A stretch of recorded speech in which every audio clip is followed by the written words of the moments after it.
Hey class, my name is Vicki Fordyce and I present to you my case study.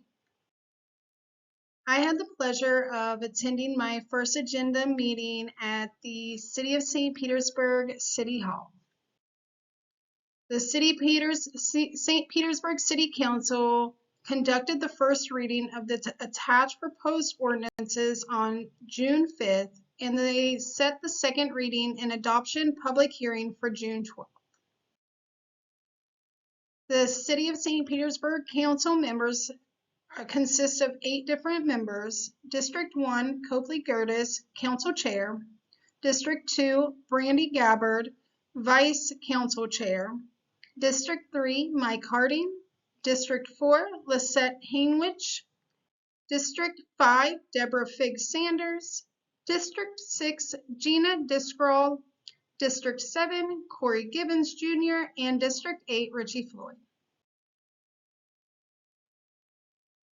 So G2, which is the City File FLUM-72, private initiated application for 3 sites totaling 3.29 acres situated within 1/3 of a mile of each other on the east side of 4th Street North in the Gateway area, requesting amendments to the future land use and official zoning maps within associated development agreement. A, Ordinance 763-L, amending the future land use map of the comprehensive plan for the City of St. Petersburg, Florida, by changing the future land use map designation for 3 sites totaling 3.29 acres generally located on east side of 4th Street North, north of Gandy Boulevard and south of 110th Avenue North, from preservation and residential median to preservation, residential median, and residential/office general, providing for a repeal of conflicting ordinances and provisions thereof, and providing an effective date.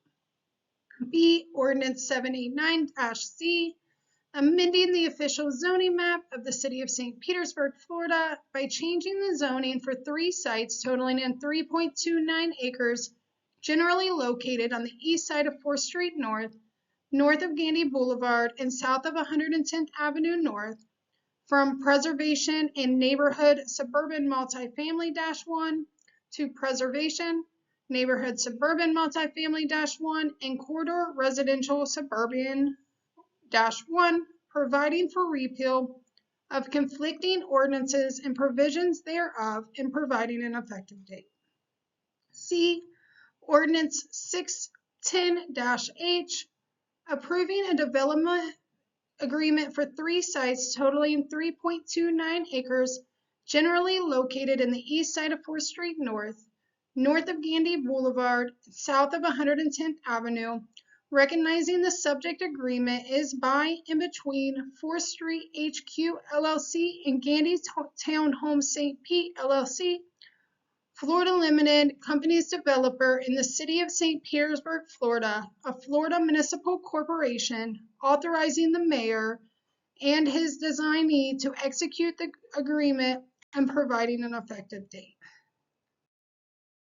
So Site 1 is 1.23 acre parcel located on the east side of 4th Street North, north of 108th Avenue North. Site 2, 0.71 acre parcel located at the northeast corner of 4th and 108th Avenue North. And Site 3 is 1.35 acres consisting of 7 parcels located at the northeast corner of 3rd Street North and Gandy Boulevard North. All 3 sites were under common ownership when recently purchased by the applicant. In 2000, the former owner was cited on Site 3 by the Codes Department for damaging 2 slash pines totaling 40 inches dBH and 10 oak trees totaling 106 inches dBH in a preservation area during the non-permitted removal of nuisance exotic vegetation.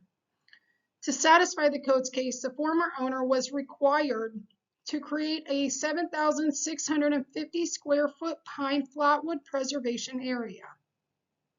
In 2009, on Site 2, the former owner was granted a special exception permit to build a 150-foot wireless communications tower and was approved for a variance to the front yard setback to construct 2 office buildings and 1 accessory structure. However, one of the conditions of the approval required the applicant to create and maintain the 7,650 square foot of pine flatwood preservation area on the western side of the property facing 4th Street North. The office buildings were not constructed and the preservation area was not created or maintained. All 3 sites are located within the Coastal High Hazard Area, CHHA. A development agreement is associated with these amendments to limit the overall allowed density and intensity in the CHHA and to stipulate the requirements of the Habitat Management Plan intended to restore and enhance the preservation areas. As stated by the applicant, the intent was to maintain preservation habitat on all of Site 1, retain the existing communication tower and build general office space on Site 2, and build 20 houses with a narrow strip of preservation land on Site 3. Here's a picture of each site, Site 1 towards the top, Site 2 a little beneath, and as you see, Site 3 down off Gandy and 104th Avenue North. So the issue with this case is where there's concerns where the wildlife and making sure they would not be harmed or that they would be safely moved to another area. Although there was no endangered species that they were aware of, Commissioner Davis wanted to make sure the habitat was replicated for. However, most of what was seen when they went out to these sites were just a lot of rats, snakes, birds, butterflies, things that would be easy to relocate. Also, at Site 1, they realized it was very unmaintained and there was a lot of garbage, overgrowth, and issue regarding the upkeep. They were disappointed in why this location was not kept up on. It was even stated that the ecosystems on the sites were mentioned to be degraded and not healthy and could have just as much drainage issues as in previous surfaces. Another concern in making these locations residential, multifamily living areas, and office space was that all 3 of these locations are in a flood zone. And due to the recent storms, one of the strategies that are being looked at by the city is to mitigate that level of destruction from ever happening to us again. The city's idea is to have a natural land areas to observe the heavy to intense rainfall to where there is the potential for surge to block or at least slow down the surge. Studies have shown that vegetation reduces surge impact. And then also based on policy LU 7.1C, utilization of existing disturbed areas states that the requested amendment will result in the utilization of existing disturbed areas as opposed to natural areas that buffer existing development of coastal storms. The issue with the proposal is there would be a reduction in the net acreage of the preservation land at all 3 of these sites. And even though these areas are small, there could still have significant impact on the mitigating efforts and whether the residents and the weather, and also on the residents in the surrounding area. They explain that it doesn't just have a dynamic effect it comes to huge improvements, but as well to the micro improvements that are changed. The stakeholders and perspectives. So the first stakeholder is the developers, 4th Street HQ LLC and Gandy Town Homes St. Pete LLC / Lima Construction. They're likely focused on profitability and the efficient use of the land. They see the potential for new corporate headquarters and a desirable residential development in the growing area. They have likely vested in the land and want to maximize their return.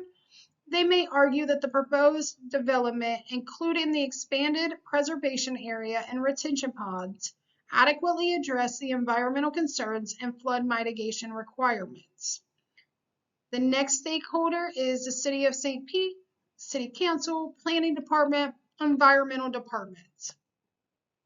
So their perspective may be balancing growth and development with environmental protection and public safety. The City Council approved these ordinances, suggesting they see overall benefit in the proposed land use and zoning changes. They likely consider economic development, housing needs, and infrastructure improvements. The planning and environmental departments would be responsible for ensuring compliance with city, county, state, and federal regulations regarding flood zones and habitat protection. Another stakeholder would be the current and future residents of the area. They may be worried about the increased flood risk to their own properties, potential strain on existing infrastructure, roads, drainage, impacts on local wildlife and green spaces, and changes to the character of the neighborhood. They also may be concerned about the precedent that set by developing in a flood-prone, sensitive area. They also may be happy to see the unmaintained land being used. The next stakeholder, environmental advocates / organizations, they're going to be focused on the long-term ecological health of the area. They would likely oppose any development that encroaches the sensitive habitats or increase environmental vulnerability, especially in the flood-prone coastal region. They might argue the preservation areas created as part of the development are often insufficient to offset the loss of existing interconnected ecosystems. And my last stakeholder, emergency management services, local fire, police, EMS, focused on public safety and emergency responsibility capabilities. Increased residential density in a flood zone area equals more people to evacuate during a storm and more rescue operation. Development in these areas also exacerbate flooding elsewhere due to altered drainage patterns. So I had the pleasure of meeting with Britton and Wilson. She is the planner of this case, and she said it's been a long 2 years in the process. Some of the questions that I asked was, does the city's tree ordinance or environmental regulation impose specific requirements for tree preservation or replacement in the development? She's like, yes, this has been an ongoing. They're required to keep the tree preservation and replace it. All the plans require some form of preservation. I also asked if there was any community concerns about flood risk or the tree removal in the planning process. She stated there's not been any community concerns as of yet, but this isn't a super dense area with residents. She did mail out letters within 300 yards to all local businesses and residents, just letting them know there was a public hearing set for June 12th and encouraged them to attend. I asked her if there was any specific mitigation measures such as tree replacement, enhanced landscaping, in the development due to the loss. And so yes, they are required to leave and or replace a certain amount. She explained that they will be moving the vegetation from the north to the south, and or to the north, yes, from the south, and it will be turned into the multifamily. But all three pieces would have a landscape plan. And I asked, how do they ensure that the developers comply with the terms of the agreement? She stated they have a 15-year contract that requires the developers to submit quarterly reporting for the first 2 years. After the first 2 years, they will be annual reporting. If they do not comply, this would be turned into codes. However, Britton did state that she's just happy to see that something is finally getting done with this property. So my recommendation is to approve the proposed amendments to the future land use and zoning maps. But upon contingent and inclusion of the robust environmental mitigation measures, enhanced community benefits, and strict enforcement mechanisms to address flood risk and tree removal concerns. St. Pete should require that to implement the green infrastructure, replace the moved trees, and fund flood mitigation improvements, while ensuring transparency through ongoing community engagement and compliance monitoring, as well as monitor for long-term environmental impacts of the development. Thank you all for your time. Have a great day.